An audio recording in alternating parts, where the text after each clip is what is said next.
Lawsuit was filed after this black man was arrested and treated like an armed criminal walking out of a grocery store after...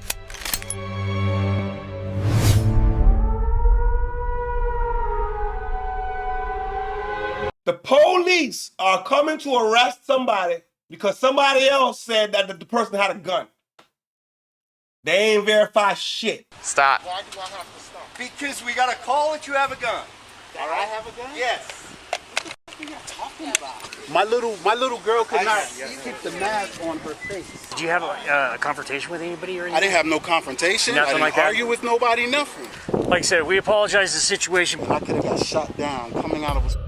Lawsuit was filed after this black man was arrested and treated like an armed criminal walking out of a grocery store after buying candy for his kids still in the vehicle.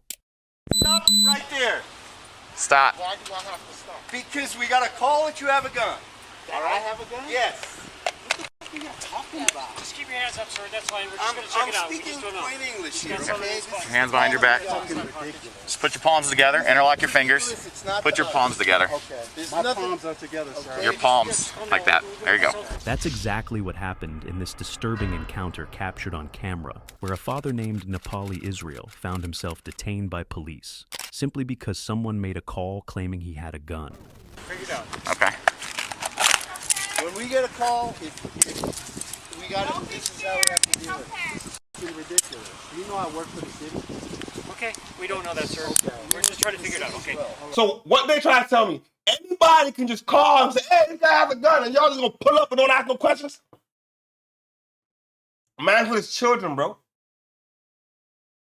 I don't know, man. We live in a fucked up world, man. I don't like them Karen ass motherfuckers. All right. We're just going to pat you down and make sure you don't have any All right, weapons pat or me anything like down. that, I don't have any weapons. What is your first name, sir? My name is Nepali Israel. Nepali. Okay, Mr. Israel, we're going to check you out. Why would you get a call that you had a gun? I don't know what the hell's going on. I was in there shopping. My little girl could not keep the mask on her face. He was shopping with his kids at a Safeway grocery store. His 14-year-old and younger children were waiting when a bystander reportedly called police claiming there was a man in the parking lot with a gun, and cops assumed it was this black man. So I sent my 14-year-old and the other two to the car to sit down and wait for me to finish food shopping. As far as a gun, I don't know what the hell's going on. Okay. So we appreciate your cooperation. We're going to try to figure this out. So just thank you for your time. We don't know what's going on. We're going to make sure it's safe and do everything as far as precautions. But all the information came out that we got match your description. The man is confused and repeatedly asks what's going on. They say they received a call that someone matched your description with this vehicle and that a patron claimed he had a gun. That's it. No visual confirmation, no evidence. Ridiculous. Well, and that's what we got. That's all we got. I can even show you the notes. Ridiculous. So, all right. So I'll stay with him real fast. Okay. All right. The customer service lady, because when I just ran in there, because we've been bumping in, you know. Do you know this job? No. You know how you got the footprints? You could only go this down this way and this way? I kept running into it. So that's why I knew.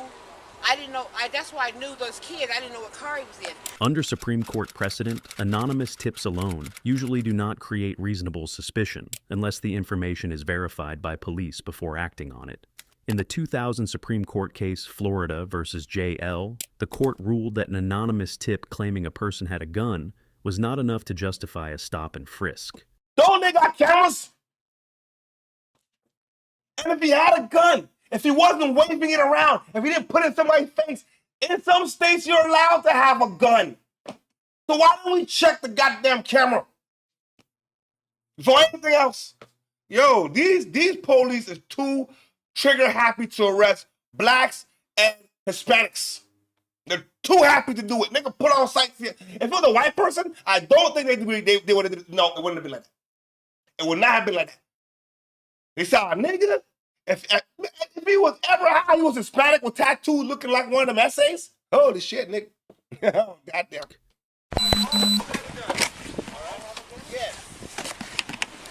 Just keep your hands up, sir. That's fine. We're just going to check it out. We just don't know. He's got some in his pocket. He's got some in his left pocket. Put your palms together. Interlock your fingers. It's not Put your palms together. Okay. My palms are together, sir. Okay, just calm down. We'll go get this all figured out.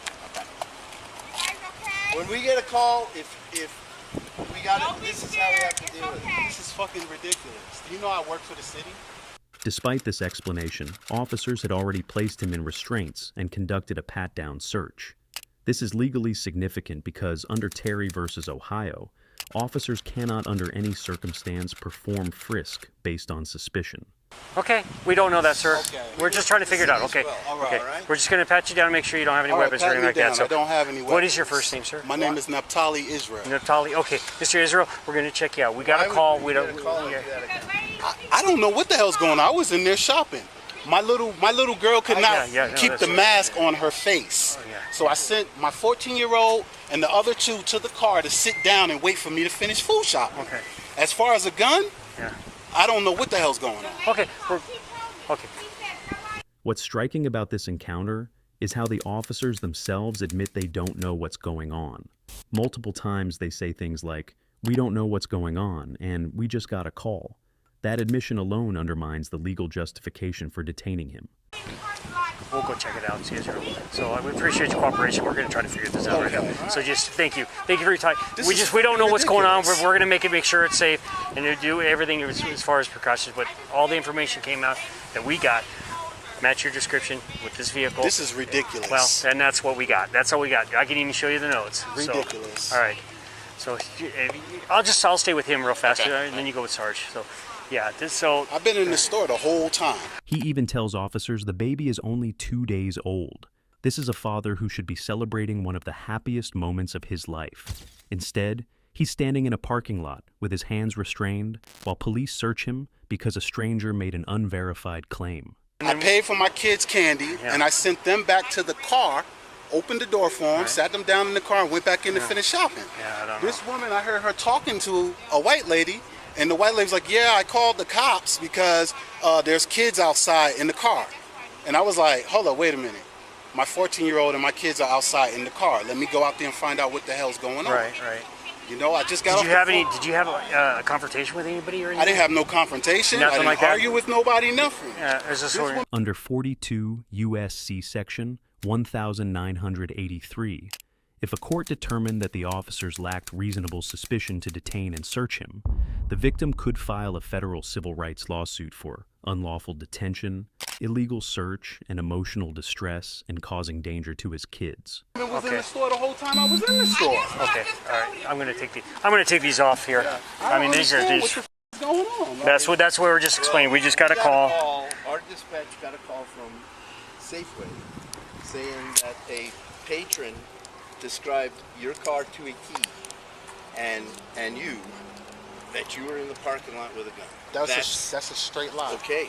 Well, we don't know. Obviously We don't know it that. is. Straight Israel. lie. But until we contact you. So when I came out, I didn't know what the call was. What also stands out in the footage is how calm the man tries to keep himself as he remains cooperative throughout the encounter. He even tells them to pat him down because he knows what happens when cops realize a black man is being uncooperative. I just know that my kids are sitting in the I got car. you. And I come up and I see that car And this is the highest my voice has been since I've been walking through the store. You're fine. Yeah, I understand that upsets you, but Yeah, you have to cut us some slack on this and I understand. Like I said, the information that we have, and that's how we have to respond. Because if we don't, cops. so they said I had a gun in the store. No, they did car. in the car. They said you had a car. Yes, and that's all we got is information. I approach. We have to approach. One officer thanks him for cooperating and says that sometimes people become defiant.